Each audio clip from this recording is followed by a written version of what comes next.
Bonjour à tous et bienvenue sur boursicoté.com pour cette nouvelle analyse technique du CAC 40 en clôture avec une fin de semaine assez dynamique puisqu'après donc la séance d'hier on avait déjà évalué la possibilité d'une reprise haussière, celle-ci s'est matérialisée puisque dès l'ouverture on ouvre un gap assez énorme puisque on a franchi ici et la zone des 7335 et celle des 7380 puisqu'on a ouvert à 7381.32.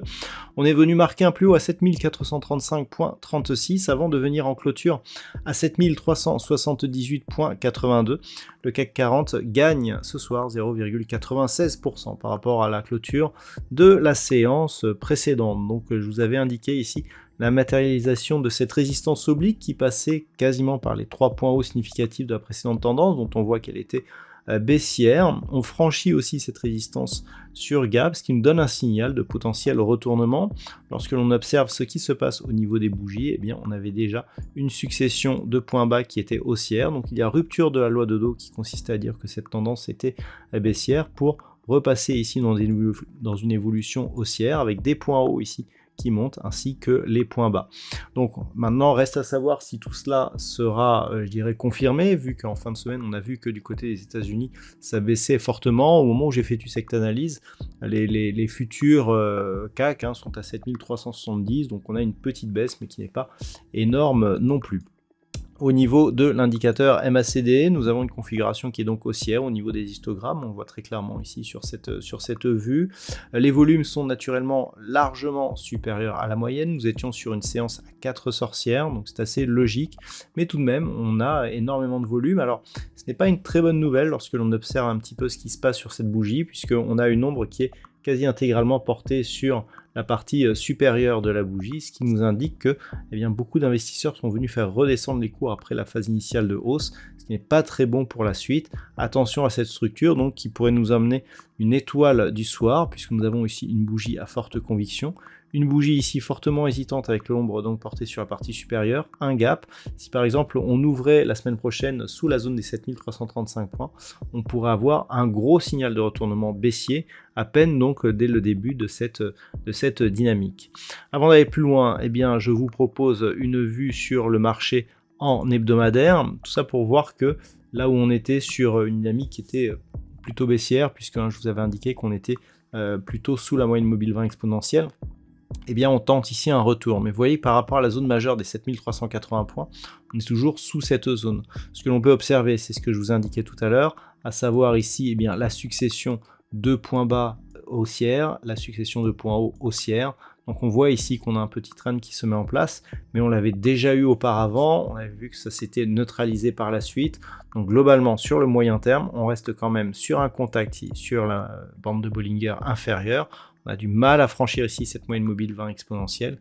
Donc clairement, on reste ici sur une dynamique neutre avec une petite préférence baissière.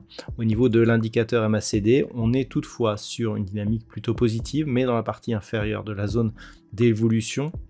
Et donc par rapport à cette tendance, ce que l'on peut attendre, c'est éventuellement une cassure de cette zone des 7380 points. Donc d'un point de vue hebdo, c'est ce que l'on va observer. On a des zones ici qui sont assez faciles à observer. C'est la zone ici des 7090 points. On voit bien ici que c'est le bas du range. On a une zone ici de sortie à 7380 points.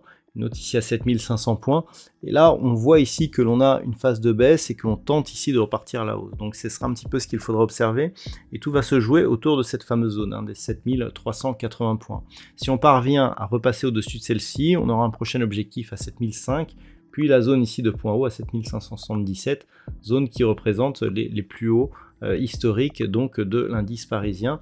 On avait déjà testé ces zones des 7380 points auparavant, c'était un précédent point haut, et là eh bien, il va falloir, si les cours remontent, eh bien, voir si on est capable de venir marquer de nouveaux plus hauts significatifs. Donc ça, ce sera l'enjeu. Par contre, si on reste ici sous cette zone des 7380 points, clairement, on pourra repartir à la baisse et on restera dans une dynamique donc totalement neutralisée, mais avec une petite préférence baissière. Ça se voit très clairement ici sur ce graphe en unité de temps hebdomadaire. Donc maintenant, si on revient ici sur la vue en daily, comment appréhender cette séance? Alors déjà, au niveau du palmarès des valeurs, ce qu'il faut dire, c'est que on termine très fort sur certains secteurs. On le voit notamment sur le luxe avec LVMH qui gagne 2,5%, L'Oréal plus 1,99%, Kering plus 1,76, derrière Stellantis ou Legrand sont sur des hausses proches de 1,7%. Le secteur du luxe a été tiré par des bonnes nouvelles concernant la consommation en Chine. Au niveau des plus fortes baisses, quelques valeurs sont en baisse. On a Unibail-Rodamco-Westfield qui perd 4,59%. Derrière STMicro, Carrefour, Téléperformance ou Alstom sont sur des pertes inférieures à 1%. Donc pour appréhender cette future séance, tout se jouera autour de la zone des 7380 points. On peut dire que globalement, tant que l'on reste ici au-dessus de cette zone 7335, la résistance oblique ici, qui sera quasiment sur les mêmes niveaux, on pourra dire que l'on a ici une impulsion, un gap, certes comblé mais partiellement, si on reste au-dessus des 7335, qui peut repartir à la hausse et donc viser un retour sur 7500 points. Ça c'est le scénario privilégié. On a vu tout de même que cette bougie, même si elle avait un gap haussier, était relativement fragile, beaucoup de volume, une ombre haute ici fortement développée, ça appelle une phase de consolidation. Si cette consolidation est peu marquée et que l'on arrive ici à maintenir la zone des 7335, ça repartira à la hausse et potentiellement d'une manière forte. Par contre, si on vient combler rapidement ce gap, on risque de revenir ici dans une zone de range entre 7175 et 7335 points, sachant que le signal baissier viendrait d'une rupture ici de la zone des 7175 points. Donc zone à surveiller 7380 ou 335 selon l'ouverture de lundi. Voilà donc ce que l'on peut dire sur cette configuration en cette fin de semaine. D'un point de vue statistique, eh bien cette configuration, je dirais avec ce gap et cette sortie de la bande de Bollinger est relativement peu commune. On a très peu d'occurrences, mais sachez que sur le peu d'occurrences que l'on a, on peut constater une certaine neutralisation du mouvement, voire même avec une phase de baisse qui pourrait intervenir en fin de semaine. En tout cas, il n'y a pas beaucoup de conviction à la hausse sur cette bougie. Donc clairement, même si les statistiques nous donnent assez peu d'occurrences, ça nous donne une confirmation que cette structure est relativement fragile. Voilà, donc pour ce soir, je vous souhaite de passer une très bonne soirée. On se retrouve dès la semaine prochaine pour d'autres analyses techniques, toujours sur le site boursicoté.com.